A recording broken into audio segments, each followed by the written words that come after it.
நான் நேற்று பேப்பர்ல படிச்சது எல்கே அத்வானி அவர்களுக்கு பாரத் ரத்னா கொடுத்துருக்காங்க.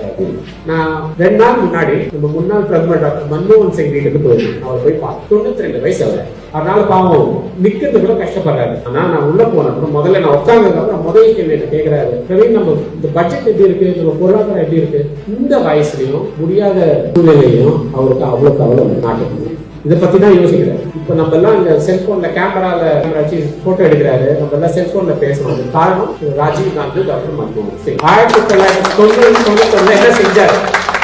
அப்பேற்பட்ட அப்புறம் 10 வருட காலம் நான் சொன்ன மாதிரி இந்த 100 நாள் வேலை திட்டம் இந்த ஸ்கீம் எடுத்துட்டு வந்து டாக்டர் மன்மோகன் சிங்கோட இதுல ஆட்சியில அதை இவங்க எல்லாம் உபயோகிக்கிறாங்க. ஆனா அவருக்கு பாரத் ரத்னா கொடுத்துருக்க வேண்டாம். நம்ம நாட்டின் சாம்பியன் நம்ம எல்லாம் இங்க நாட்டுல ஒரு இந்தியா ஒரு G20 அப்படின்னு ஒரு பெருசா இது புகழ்றாங்கன்னா அதுக்கு காரணம் அதனோட அடித்தளம் டாக்டர் மன்மோகன் சிங் காங்கிரஸ் ஆட்சி செஞ்ச வேலை.